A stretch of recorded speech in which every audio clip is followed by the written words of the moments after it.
Hello Mr. Agile. My team has few questions about Agile. Can you please help him? Sure, Mr. Watson. I will be glad to help them. What would they like to know? Why don't you talk to my team directly? Sounds like a great idea.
Good afternoon, Mr. Agile. I have a question for you. What is Agile Manifesto? Hello, Amy. Agile Manifesto emphasizes on 4 major principles. 1. Individuals and interactions over processes and tools. 2. Working software over comprehensive documentation. 3. Customer collaboration over contract negotiation. 4. Responding to change over following a plan. It sounds interesting, Mr. Agile. This manifesto requires Agile mentality to implement Agile successfully. You are right, Amy. Agile mentality has the following characteristics. 1. Change is the norm, not the exception. 2. Reality rules, not the project plan. 3. The future drives the baseline, not the past. 4. The process serves the people, it does not handcuff them. 5. Leading takes precedence over managing. I hope this makes sense to you. It makes a lot of sense. Thanks for explaining. I will try to bring this in practice starting from today. You are welcome, Amy. This discussion is presented by the Agile Helpline. Please let me know if you have more questions.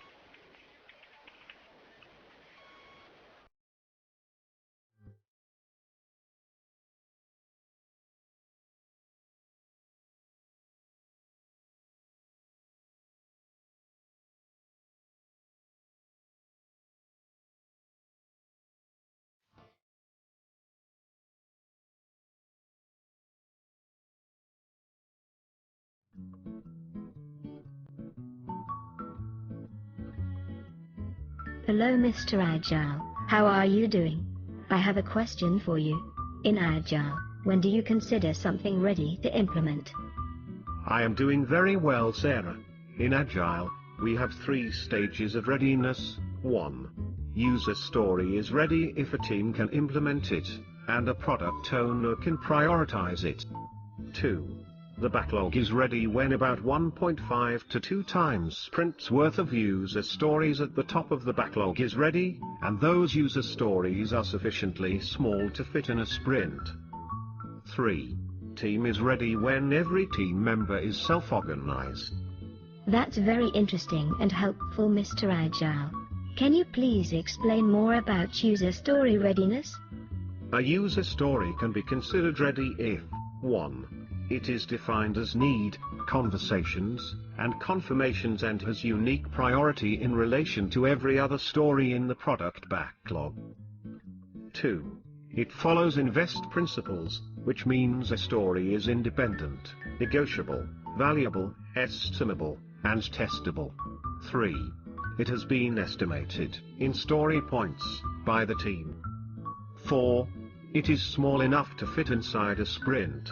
Larger stories should be reformulated and splitted before the sprint planning to be considered ready. 5. It does not have any known dependency that can block the completion of story. In a nutshell, don't let anything that's not ready into your sprint, and let nothing escape that's not done. This conversation is presented by Agile Helpline.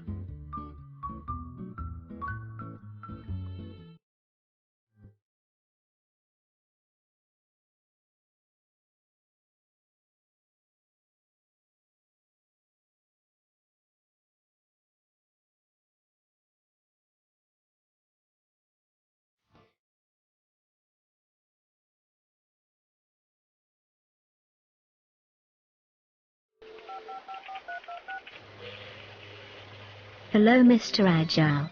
There is a lot of debate about Sprint Zero. What is it and do I need it? Good afternoon, Sarah. Many people have defined Sprint Zero that allows them groom product backlog to make it usable to plan and estimate. This sprint is also used to create a minimal environment that enables the writing of quality code. Some people use it to clear technical debts carried from the previous releases. Middle management also uses it to buy in some time before team is ready to work on the next release. Thanks for the explanation, Mr. Agile. What is a good scenario to use Sprint Zero? As a rule of thumb, Sprint Zero signifies zero value. Hence, you don't really need it to deliver value as per Agile concepts.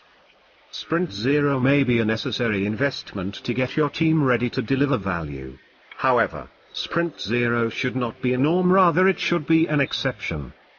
As an example, driving lessons are necessary investment to be a driver, but you don't need to take lessons every time you buy a new car. Don't make Sprint Zero a habit.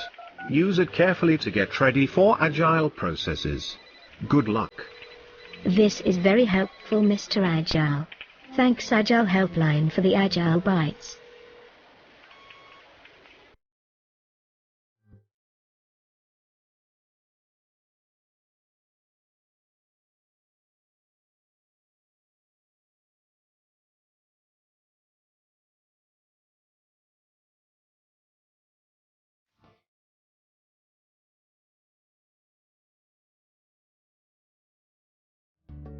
Hello, Mr. Agile. I have a question for you. Who is responsible for removing impediments in Agile? Hello, Sarah. Scrum is the most popular Agile framework. One of the biggest reasons the Scrum framework works so well is through the role of the Scrum Master. Scrum Master is an individual whose time is dedicated to ensuring a team's ability to deliver on its sprint promises remains unobstructed. He achieves this in a number of ways, such as by reminding the team to adhere to the Scrum process, and keeping the product owner informed about how development is going. But, above all, the Scrum Master is charged with removing impediments that prevent a team from completing the work it has negotiated for a given sprint. This can literally be anything from replacing a broken computer to mediating a disagreement between two developers. It's the Scrum Master's primary job to eliminate the impediment. He conducts daily Scrum meetings to review team's progress and its impediments. Does Scrum Master uses any specific tool or process? Scrum Master uses burn-down charts as his main tool. Team retrospectives are also an important tool for him to continuously inspect and adapt. I hope this helps, Sarah. It surely does, Mr. Agile. Thank you.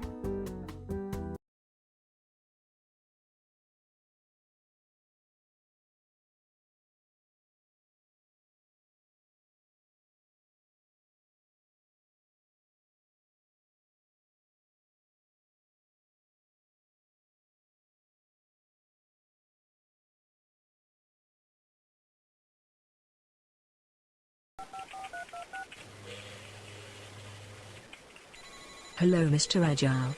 Is there any good way of articulating end of the sprint? Hello, Amy. It's a good question.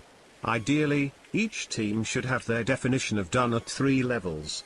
1. User story, 2. Sprint, and 3.